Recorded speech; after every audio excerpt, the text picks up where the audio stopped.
રાજકોટ મહાનગરના સંગઠનના અધ્યક્ષ ભાઈ શ્રી માધવભાઈ, સૌ સાથી ધારાસભ્યશ્રીઓ, સંગઠનના મહામંત્રી શ્રી, મીડિયા ઇન્ચાર્જ શ્રી રાજુભાઈ અને ઉપસ્થિત આપ પત્રકાર મિત્રો, સંકલ્પના સંદર્ભની અંદર આજે સ્થાનિક સ્વરાજ્યની સંસ્થાઓની અંદર આવનારા ઇલેક્શનના સંદર્ભમાં સંકલ્પ પત્રનું વિમોચન આજે કરી રહ્યા છે.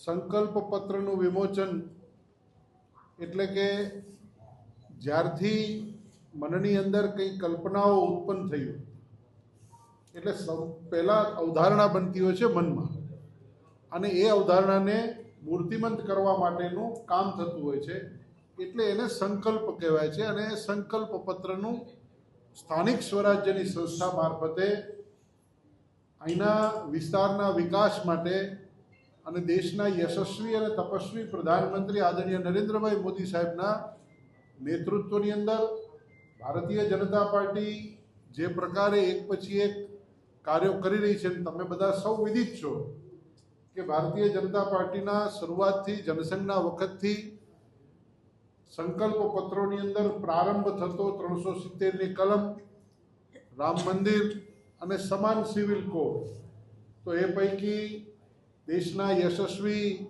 પ્રધાનમંત્રી નરેન્દ્રભાઈ મોદી સાહેબના નેતૃત્વની અંદર 370ની કલમ હટી ગઈ છે. ભગવાન શ્રી રામનું મંદિર અયોધ્યામાં ખૂબ સુંદર રીતે બન્યું છે અને ગુજરાતની સરકારની અંદર પણ સમાન સિવિલ કોડ લાગુ થયેલો છે.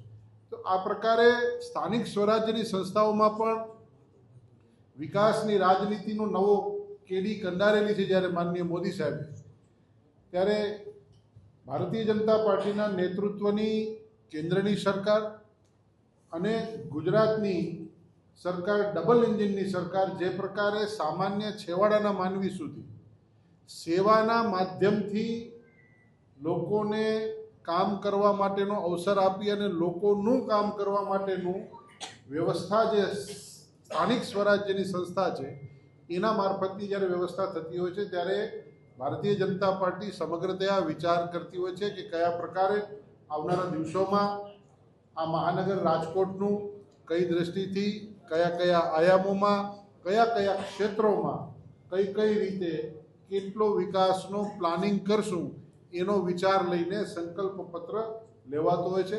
અને એ સંકલ્પ પત્રનું આજે અહીં માનનીય જીતુભાઈ વાઘાણી અને સમગ્ર ભારતીય જનતા પાર્ટીની ટીમ સાથે સૌ રાજકોટ મહાનગરના ધારાસભ્યશ્રીઓ સાથે મળીને આખું સંકલ્પ પત્ર આપના માધ્યમ દ્વારા લોકો સુધી અમે જવા માટે, લોકો સુધી તમારા માધ્યમ દ્વારા છેક છેવાડે લોકો સુધી અમારા સંકલ્પનો વિચાર પહોંચે કે ભારતીય જનતા પાર્ટીએ શું કર્યું અને આવનારા દિવસોમાં ભારતીય જનતા પાર્ટી શું કરવા માગે છે. પ્રધાનમંત્રી શ્રી મોદી સાહેબ અને મુખ્યમંત્રી શ્રી ભૂપેન્દ્રભાઈ પટેલ સાહેબના નેતૃત્વની ડબલ એન્જિનની સરકાર નીચે સુધી જે વ્યવસ્થાઓ કરી અને ગ્રાન્ટો ફાળવે છે, એમાં આવનારા દિવસોમાં રાજકોટ કઈ રીતે આગળ વધશે એનો સંકલ્પ પત્ર અત્યારે અમે ખુલ્લો મૂકી રહ્યા છીએ, જે આપના મારફત લોકો સુધી પહોંચે એવી આપ સૌને નમ્ર અપીલ પણ છે. અને ત્યારબાદ સમગ્ર વાત જે છે એ આખા સંકલ્પ પત્ર ઉપરની એ વાત માન્ય જીતુભાઈ પણ કરશે. સંકલ્પ પત્ર એ આપ સૌની વચ્ચે જાહેર કર્યો છે. એવા પ્રસંગે આ પ્રેસ વાર્તામાં ઉપસ્થિત અમારા સાથી માંડવીના ધારાસભ્ય અને પ્રદેશ ભારતીય જનતા પાર્ટીના મહામંત્રી, સૌરાષ્ટ્ર ઝોનના પ્રભારી આદરણીય અનિરુદ્ધભાઈ દવે, શહેર ભારતીય જનતા પાર્ટીની ચૂંટણી જેના નેતૃત્વ અને માર્ગદર્શનમાં લડાઈ રહી છે, તો અમારા યુવાન સાથી ભાઈ શ્રી માધવભાઈ દવે, પૂર્વ મંત્રી અને ધારાસભ્ય બેન શ્રી ભાનુબેન, ધારાસભ્ય ભાઈ શ્રી ઉદયભાઈ, રમેશભાઈ, દર્શિતાબેન, સૌ મહામંત્રીશ્રીઓ, આપ સૌ પત્રકાર મિત્રો, આપ સૌએ ભૂતકાળમાં જોયું છે કે ચૂંટણી ઢંઢેરા એ જાહેર કર્યો, આવી વાત એ આવતી. પાર્ટી વિથ ડિફરન્સ એ ભારતીય જનતા પાર્ટીમાં આપ સૌએ પણ જોયું છે અને જનતાએ અનુભવ્યું છે. માનનીય મોદી સાહેબે સંકલ્પ પત્ર એ પાર્ટીનો હોય એ પ્રકારની વાત મૂકીને આજે દેશમાં સંકલ્પ પત્ર તરીકે એને અમે લોકો સુધી મૂકીએ છીએ. આ સંકલ્પ પત્ર એ અમારામાં શ્રીમદ ભગવદ્ ગીતાથી ઓછું નથી. આ મારો એક ભગવદ્ ગીતાનો ગ્રંથ છે. સેવા હી સંગઠનના ન્યાય અને સિદ્ધાંત સાથે ભારતીય જનતા પાર્ટી અવિરતપણે લોકોની સેવામાં કામ કરી રહી છે. દેશમાં માનનીય મોદી સાહેબના નેતૃત્વમાં 2047માં વિકસિત ભારત એની સંકલ્પના, અને એમાં દરેક રાજ્યો અને એમાં દરેક શહેરો, એમાં આપણું એક રાજકોટ, માનનીય નીતિન નવીનજીના નેતૃત્વની અંદર સંગઠન, માનનીય અમિતભાઈ શાહના માર્ગદર્શન નીચે સરકારના સંગઠનાત્મક ઢાંચાઓ માનનીય મોદી સાહેબના નેતૃત્વમાં આખરી ઓપ અપાઈ રહ્યો છે. મુખ્યમંત્રી ભૂપેન્દ્રભાઈ પટેલના નેતૃત્વની અંદર રાજ્યમાં માનનીય પ્રદેશ અધ્યક્ષ જગદીશભાઈ વિશ્વકર્માના નેતૃત્વની અંદર હમણાં 2 દિવસ પહેલાં એમનો પ્રવાસ થયો. સતત સંગઠનને ચેતનવંતું રાખીને દિશા દર્શન આપવા માટે માનનીય પ્રમુખશ્રી પણ પ્રવાસ કરી રહ્યા છે. નાયબ મુખ્યમંત્રી હર્ષભાઈના માર્ગદર્શન નીચે સમગ્ર ભૂપેન્દ્રભાઈના નેતૃત્વમાં અને માર્ગદર્શન નીચે આપણે સૌ જાણીએ છીએ કે ગુજરાત એક નવી ઊંચાઈઓ ઉપર જઈ રહ્યું છે. ત્યારે એવા વખતે સ્થાનિક ચૂંટણીઓ એનું એક વિશેષ મહત્વ તરીકે હંમેશા ભારતીય જનતા પાર્ટી લે છે. રાજકોટ મહાનગર એ કોઈ અભિમાનથી નથી કહેતા, કોઈ હરાવી શકે એવી સ્થિતિ નથી, કારણ કે જન સુધી માનનીય મોદી સાહેબ, ભૂપેન્દ્રભાઈ, ભારતીય જનતા પાર્ટી, એમનું નેતૃત્વ, એમના કરેલા કામો, એની અનુભૂતિ તળ ધરતી ઉપર એ આપનાથી માંડીને તમામ લોકોને છે. સંકલ્પ બળમાં તાકાત હોય છે, સંકલ્પથી સિદ્ધિ. અમારા તમામ નગરસેવકો જે ચૂંટણી લડી રહ્યા છે, જે ઉમેદવારો છે, એ આવતીકાલના નગરસેવક બનવાના છે. ભારતીય જનતા પાર્ટી એ રાજકોટ મહાનગરને કઈ રીતે આગળ લઈ જવા માગે છે, એની અનેક મંથનો પછી જનતાની અંદર પડેલી અપેક્ષાઓ અને આકાંક્ષાઓ એમાંથી અર્ક કાઢીને એક સંકલ્પ પત્રની જાહેરાત એ આજે રાજકોટ થઈ છે. ભૂતકાળમાં પણ સંકલ્પ પત્રો અમે બનાવ્યા છે. એમની પણ વિગતો એમની વચ્ચે, આપની વચ્ચે મૂકી છે કે અમે આપેલા વચનો એ પૂરા કર્યા છે. ઢંઢેરો એ કદાચ ચૂંટણીલક્ષી હોઈ શકે, પણ સંકલ્પ પત્ર એ મેં કીધું અમારો ગીતાજીનો ગ્રંથ છે. આ તો કરીએ જ, જેમ ગીતાજીમાં આપણે સમજીએ છીએ, વાંચ્યું છે, સમજ્યા છીએ, એની ઉપરાંત આપણે ઘણું બધું એમાંથી મળે છે.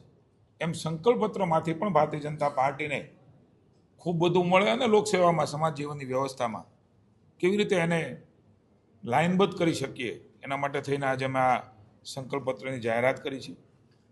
હું સૌપ્રથમ તો રાજકોટની જનતાનો વિશેષ આભાર માનું છું ભારતીય જનતા પાર્ટી દ્વારા, સરકાર દ્વારા, કે એમણે અવિરતપણે ભારતીય જનતા પાર્ટી ઉપર અભૂતપૂર્વ વિકાસ ને સ્વીકારીને મતો આપ્યા છે. સ્થાનિક સ્વરાજ્યની ચૂંટણી હોય, ધારાસભાની ચૂંટણી હોય, લોકસભાની ચૂંટણી હોય, રાજકોટનો ઋણ એ ક્યારેય ન ચૂકવી શકીએ એ પ્રકારે લોકોનો પ્રેમ એ અમને મળ્યો છે. હું પ્રદેશ ભારતીય જનતા પાર્ટી વતી, રાજકોટ મહાનગર વતી જનતાનો ઋણ સ્વીકાર કરીએ છીએ, અને સંકલ્પબદ્ધતા સાથે એમની અપેક્ષાઓમાં પરિપૂર્ણ રીતે ખરા ઉતરીએ એના માટે પુનઃ એકવાર જનાદેશ માગવા માટે અમારા સૌ પ્રતિનિધિઓ, અમારી પાર્ટીના આગેવાનો, કાર્યકર્તાઓ નીકળ્યા છે. ત્યારે પુનઃ એકવાર આપના આશીર્વાદ એ અમે આપની પાસે માગીએ છીએ. અમને સંપૂર્ણ ભરોસો છે કે આપના આશીર્વાદ એ અમારું ચાલક બળ છે. આ ચાલક બળ થકી આપની સેવામાં અમારા નગરસેવકો, અમારી પાર્ટી અમારા સૌ ધારાસભ્યશ્રીઓ, સંસદ સભ્યશ્રી એ તમામ ખરા ઉતરવા માટેના પૂરા પ્રયત્ન કરશે. મિત્રો, ઠાલા વચનોના બદલે આપણું રાજકોટ સ્માર્ટ સિટી એની અનુભૂતિ તમને મને બધાને થઈ રહી છે.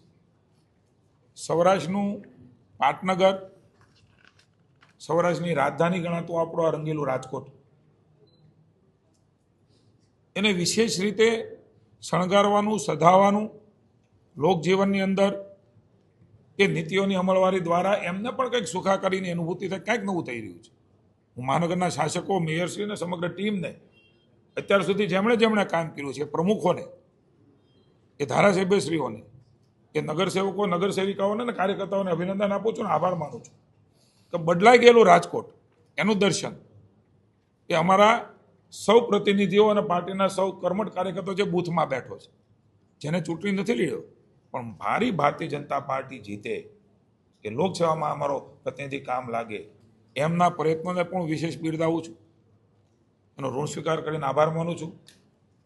અને સૌ સાથે મળીને એ બદલાયેલું રાજકોટ એ નવા રંગરૂપ સાથે મેગા સિટી છે, બધા એમની સ્પર્ધામાં ઊભો રહી શકે એ પ્રકારનું બનાવવાનો સંકલ્પ એ આ સંકલ્પ પત્રમાં અમે જાહેર કર્યો છે. સંકલ્પો તો મિત્રો નો આમાં લખ્યા હોય એવા પણ કામો અમે કરીએ છીએ. દેશની સરકારમાંથી સ્માર્ટ સિટીના, અમૃતમ યોજનાના, અનેકવિધ અલગ અલગ યોજનાના માનનીય મોદી સાહેબ દ્વારા પણ ખરબો રૂપિયા એ જનતાની સુખાકારી માટે આવે છે. રાજ્યમાં મુખ્યમંત્રી ભૂપેન્દ્રભાઈના નેતૃત્વમાં પણ ખરબો રૂપિયા, મિત્રો હું રાજકોટની જનતાને વિશ્વાસ અપાવું છું, રૂપિયાના વાકે એક પણ કામ રાજકોટનું વિકાસનું અટકશે નહીં, એનો હું રાજકોટની જનતાને વિશ્વાસ અપાવું છું. ક્યારેય અટક્યું નથી ને અટકવાના પણ નથી. પ્રજાનો પૈસો છે, પ્રજાના માટે વપરાય. આ ભાવ સાથે, પ્રામાણિકતા અને નિષ્ઠા સાથે જનતાની સેવામાં આવનારા 5 વર્ષમાં અમે જોડાવાના છીએ. આંતરમાળખાકીય સુવિધાઓમાં પણ સ્માર્ટ સિટી પ્રોજેક્ટ અંતર્ગત મિત્રો હું ટૂંકી વાત કરીશ, કારણ કે આપના સંકલ્પપત્ર મળવાનો છે. હજી પણ કોઈને શુદ્ધ અને પૂરતું પાણી ન મળતું એના માટેનો સંકલ્પ એ રાજકોટ મહાનગરે ભારતીય જનતા પાર્ટીએ કર્યો છે. આપણું સિટી મેટ્રો સિટી બને એના માટે ક્રમબદ્ધ રીતે પ્લાનિંગ સાથે, આયોજન સાથે અમે આગળ વધવાના છીએ. તમામ વોર્ડ એ વિકસિત વોર્ડ હોય એનું ક્રમબદ્ધ આયોજન, એફએઝેડને રેન્ડમ નહીં, આ કામ થયું કરી નાખો, આ માગણી કરી, પ્લાનિંગ સાથે એરિયા ડિફાઇન કરીને એ સર્વાંગી વિકાસ તરફ આગળ વધવાનું એક આયોજન. જૂના વિસ્તારો છે અને ઈસ્ટ ઝોનનો પણ કેટલીક મુશ્કેલીઓ છે, એમને આધુનિક વિકાસ તરફ દોરી જવાનો પણ એક પ્લાન એ અમારા સંકલ્પપત્રમાં છે. નવા સાઉથ ઝોનની રચના અને વિસ્તારનો વિકાસ એનો પણ એક ઉમેરો કરવાનો આયોજન છે. આવાસ યોજના અવિરત છે, નવી આવાસ યોજનાઓ, જ્યાં માનવી ત્યાં સુવિધા, અને જે માણસ એને છત, ઘર, એ માનની મોદી સાહેબની સંકલ્પના એ રાજકોટ જનતાવાસીઓ માટે પૂરી કરીશું. સ્વચ્છતા હી સેવા, હું રાજકોટની જનતાને વિનંતી કરું છું કે કોઈ એક કોર્પોરેશનને સરકારથી નહીં છે, આપણે સૌ સાથે મળીને આપણું રાજકોટ એ સ્વસ્થ રહેવા માટેના આપણે પ્રયાસો કરીએ. માની મોદી સાહેબે ભૂતકાળમાં 50 વર્ષ એ ગુજરાતને થયા ત્યારે સંકલ્પો લેવડાવ્યા, એમાં સ્વચ્છતા, અનાજ, લાઇટ, પાણી બચાવ, એમના કારણે અનેકવિધ લોકો આજે પણ એ સંકલ્પનું પાલન કરી રહ્યા છે. આપણે સૌ સાથે મળીને આપણું શહેર સ્વચ્છ રાખીએ. કોર્પોરેશન તો કામ કરે પણ એની જાગૃતિ માટેનું પણ આપણે કરીએ. ટ્રાફિકની સમસ્યા ખૂબ મોટી દેખાઈ રહી છે. આખું પ્લાનિંગ કરીને રાજ્ય સરકાર પણ આ બધા સિટીમાં ટ્રાફિક માટેનું કાયમી નિરાકરણનું એક પ્લાનિંગ કરી રહી છે. એમાં રાજકોટમાં પણ એ પ્રકારે મેનેજમેન્ટ અને રસ્તાઓના વિકાસ માટે થઈ અને આગળ વધશે. ટ્રાન્સપોર્ટેશનની સુવિધાઓ, નવા બ્રિજ અને અંડરપાસ, જેનાથી ટ્રાફિકની સમસ્યાઓનું નિરાકરણ થાય અને ઝડપથી આપણે આપણા સ્થાન ઉપર જઈ શકીએ. 4 રસ્તાઓમાં મોટાભાગે બનાવ્યા પછી તકલીફો થતી હોય છે. તેનું વૈજ્ઞાનિક ઢબે એનું સંચાલન થાય જેનાથી ટ્રાફિકની સમસ્યા હળવી થાય. મેટ્રો ટ્રેન દોડાવવાનો પણ સંકલ્પ આવનારા સમયમાં ભારતીય જનતા પાર્ટી મહાનગર દ્વારા નક્કી કર્યો છે. આરોગ્યની કેટલીક સુવિધાઓ, ઝોન દીઠ મિની હોસ્પિટલ, અર્બન હેલ્થ સેન્ટરનું વિસ્તૃતિકરણ, આયુષ્માન કાર્ડ જેને નથી પહોંચ્યું એને પહોંચાડવાનો નિર્ણય, યુવાનો અને રમતગમત. કોમનવેલ્થ 2030માં રમાઈ રહી છે ત્યારે રાજકોટમાં સૌથી વધારે ગેમ્સ કેમ રમાય? સમગ્ર વિશ્વના રમતવીરો આપણા રાજકોટમાં કેવી રીતે આવે એના માટેનું ઇન્ફ્રાસ્ટ્રક્ચર, અંગ્રેજી માધ્યમની શાળાઓ, સ્માર્ટ શિક્ષણ, રમતગમત સંકુલો માટેની આધુનિક સુવિધાઓ, એની પણ યોજના. મિત્રો, લાઇબ્રેરીની આવશ્યકતા શહેરમાં મેં બહુ જોઈ છે.